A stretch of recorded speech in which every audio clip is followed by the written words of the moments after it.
Welcome back to my channel Odia Ruchi blogs. आपण समस्त को Odia Ruchi blogs YouTube channel अनेक अनेक स्वागत।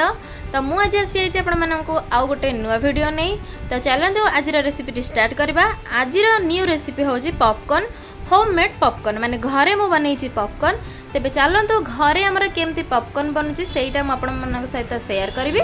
तो वीडियो स्टार्ट करिया पूर्व कहि रखुची जो माने हम चैनल नया अछंती चैनल को सब्सक्राइब करबा सहित लाइक कमेंट और शेयर करिया को मध्य जमार भूलंतुनी। तेबे चलंतु आज रेसिपी स्टार्ट कर दबा।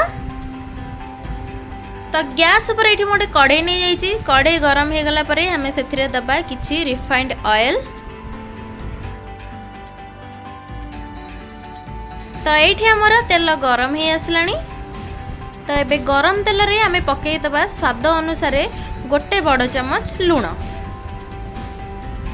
तो तापरे मुझे मार्केट रू किणी के आनी कॉर्न। तो एबे से कॉर्न को आमे लूण और तेल ऊपर पकई दबा।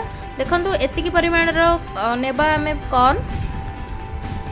आउ ई कॉर्न टा आपण मानको मार्केट रे अति सहज रे ग्रोसरी दुकान में मिल जिवो। तो ए सब को हमें भलो भाबरे एबे टिके घांटी नबा।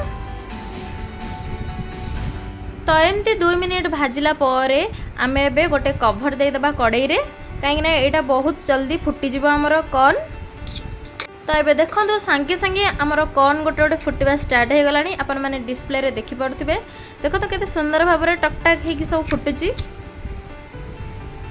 तो एबे देखंतु मो टिके कवर टेकी के अपन मानको देखौची केते सुंदर भाबरे हमरो कॉर्न गुडे सब फुटी गलानी।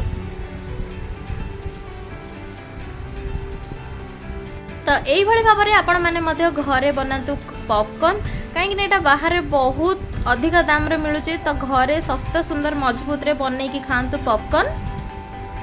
तो फाइनली आमर ये बनिकी रेडी हो गला पॉपकॉर्न। देखंतु कड़ाई रे पूरा भर्ती हो पॉपकॉर्न केते सुंदर देखा आउ बहुत भल भाव में फुटी। तो आज रेसिपी भल लगी लाइक कमेंट शेयर करे सहित आम चैनल को सब्सक्राइब करंतु।